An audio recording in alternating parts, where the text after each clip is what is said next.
ಆಗ್ತಾ ತಕ್ಷಣ ಈ ರೆಡಿ ಪೊಸಿಷನ್ ಬಂದಾಗ ಎಡಗೈ ಗಟ್ಟಿಗಿರುತ್ತಲ್ಲ, ಹಿಂದೆ ಹೋಗಿ ಆಮೇಲೆ ಮುಂದೆ ಬರೋದು ಹಿಂಗೆ. ಅಕಸ್ಮಾತ್ ಹಿಂದೆ ಹೋಗಿ ಅದರಿಂದನೇ ಹಿಂಗೆ ಬಂದರೆ ಬರೋಕ್ಕೆ ಡ್ರಾಪ್ ಆದರೆ ಆ ಪವರ್ ಇರೋದಿಲ್ಲ, ಕಂಟ್ರೋಲ್ ಸಿಗೋಲ್ಲ. ಇದನ್ನೇ ನಾವು ಹೇಳೋದು ಬ್ಯಾಕ್ ಲಿಫ್ಟಿಂಗ್ ಹಿಂದೆ ಹೋದ ತಕ್ಷಣ ಆ ಫ್ಲೋರಲ್ಲಿ ಕೆಳಗಡೆ ಬರಬೇಕು. ನಾನು ರಿಸ್ಕ್ನ ಕಾಲ್ ಕೊಟ್ಟು ನನ್ನ ಬ್ಯಾಕ್ ಜೋಡಿ ಆ ಫೀಡ್ ಓಪನ್ ಆಗಿದೆ, ಪಾಯಿಂಟ್ ಫೀಡ್ ಓಪನ್ ಆಗಿದೆ ಅಂದರೆ ನಾನು ಎಡಗೈ ಎತ್ತಿದ್ದೀನಿ, ಎಡಗೈ ಬರ್ತೀನಿ. ಬಾಡಿ ವೇಟ್ ಯಾವಾಗಿದ್ದು ಬಾಲ್ ಮುಂದೆ ಲೈನ್ಗೆ ಹೋಗ್ತೀನಿ. ಈಗ ಅಕಸ್ಮಾತ್ ನಾನು ಹಿಂಗೆ ಎತ್ತದ ಹಿಂಗೆ ರೆಡಿ ಆಗ್ತೀನಿ, ಹಿಂಗೆ ಅಪ್ರೇಟ್ ಇಸ್ಕೊಂಡು ಅಲ್ಲಿಂದನೇ ಹಿಂಗೆ ಅಂದಿದ್ದೀನಿ ಬಾಲ್ ಹಿಂಗೆ ಡಿವಿಯೇಟ್ ಆದರೆ ಆಡೋಕ್ಕೆ ಆಗಲ್ಲ, ಮೆನವರೇ ಮಾಡೋಕ್ಕಾಗಲ್ಲ. ಸೊ ಲೈನ್ನ ಪಿಕ್ ಮಾಡ್ತೀಯಾ, ಎಡಗೈಯಲ್ಲಿ ಹೊಡಿತೀನಿ ಬಾಲ್ನ ಅಂತ ಟೈಮ್ ಮಾಡೋದು.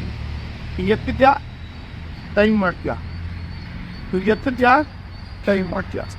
ಏನಾಗಿದೆ ನಿಂಗೆ ಹಿಂಗೆ ಎತ್ತಿಲ್ಲ, ಬಲ್ಗೈಲಿ ಎತ್ಬಿಟ್ಟು ಅಲ್ಲಿಂದನೇ ಹಿಂಗೆ ಎತ್ತಿದ್ಯಲ್ಲ, ಅದಕ್ಕೆ ಎಡಗೈಲಿ ಪಾಸ್ ಮಾಡಿ ಹಿಂಗೆ ಹೋಗುತ್ತೆ. ಹಿಂಗೆ ಎತ್ತಿದೆ ಬಂದು ಅಂದರೆ ಬ್ಯಾಕ್ ಸ್ಪೀಡ್ ಹಿಂಗೆ ಆಗುತ್ತೆ, ಹಿಂಗೆ ಹೋಗುತ್ತೆ, ಮುಂದೆ ಬರುತ್ತೆ. ಅವಾಗೇ ಇರೋದು ಹಿಂಗೆ ಕಂಟ್ರೋಲ್. ಡಿಫೆನ್ಸ್ ಆಡಿದ್ರು ಅಷ್ಟೇ, ಪ್ರಾಕ್ಟೀಸ್ ಹಿಂಗೆ ಹೋಯ್ತು ಹಿಂಗೆ ಬಂದು. ಅಂದರೆ ನಾನು ಫಸ್ಟ್ ಇಂಟೆನ್ಷನ್ ಹೊಡಿಯೋಕ್ಕೆ, ಫಸ್ಟ್ ಇಂಟೆನ್ಷನ್ ಡಿಫೆನ್ಸ್ ಆಗೋಕ್ಕಲ್ಲ, ಇನ್ಸ್ಟಿಂಕ್ಟಲ್ಲಿ ಡಿಫೆನ್ಸ್ ಆಡ್ತೀವಿ ಒಳ್ಳೆ ಬಾಲಿಗೆ. ಅರ್ಥ ಆಯ್ತಾ? ಸೊ ಏನು ಹೇಳ್ತೀನಿ ಅಂದರೆ ನಿಂತಿರೋವಾಗ ಅಲ್ಲೇ ನಾನು ಏನು ಹೊಡುತ್ತೆ ಅಂತಂದರೆ ಹತ್ತದಲ್ಲಿ ಹೊಡಿತೀನಿ, ಬಟ್ ಎಡಗೈಯಲ್ಲಿ ಬಾಲ್ನ ಹೊಡಿತೀನಿ. ಹೊಡೆದೆ ಇಷ್ಟೇ. ಹೈಯರ್ ಲೆವೆಲಲ್ಲಿ ಹೋಗ್ತಾ ಇದ್ದಷ್ಟು ಹಿಂಗೆ ಹೊಡೆದು ಫಿನಿಷ್ ಮಾಡೋಕ್ಕೆ ಟೈಮ್ ಇಲ್ಲ, ಹಿಂಗೆ ಹೊಡೆದು ಹಿಂಗೆಲ್ಲ ಅನ್ನಕ್ಕೆ ಟೈಮ್ ಇಲ್ಲ.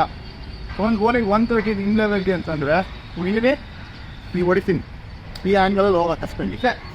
ಮೊನ್ನೆ ತನಕ ನಾನು ನೋಡ್ಸೋರಿ ಟ್ರೈ ಮಾಡಿ.